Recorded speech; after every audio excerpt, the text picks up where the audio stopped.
A new report is shedding light on the disappearance of Oakley Carlson. It highlights multiple missed opportunities for state intervention. King 5's Drew Andre is in studio for us this morning. And Drew, this is the first time in 5 years we have that new information about what happened in those weeks leading up to her disappearance. Right, Christine, Oakley was just 4 years old at the time of her disappearance when she went missing from Grays Harbor.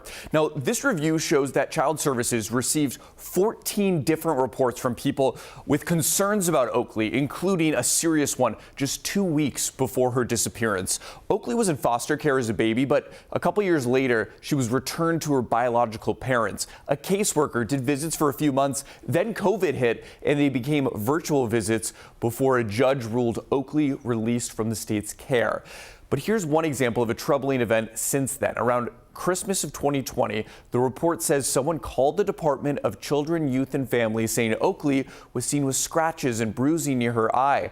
Someone also passed by their house and heard screaming.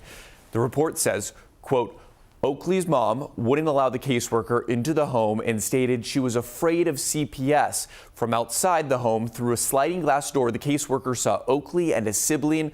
Oakley did not want to speak with the caseworker, and the caseworker did not see any marks or injuries to either child. The caseworker then left, and that was the last time anyone from DCYF ever saw Oakley. I hope that this didn't happen to Oakley in vain. That if nothing else, that DCYF is forced to make changes, not just say, hey, we did our best that we could. No, like, you have to make changes to protect other children now. And Oakley's last credible sighting was February 10th of 2021. No one's been held accountable in her presumed death. Oakley's parents have never been charged related to her disappearance. However, they are still considered persons of interest. Now, last year, the Grays Harbor County Sheriff's Office said it was looking into a no-body homicide prosecution.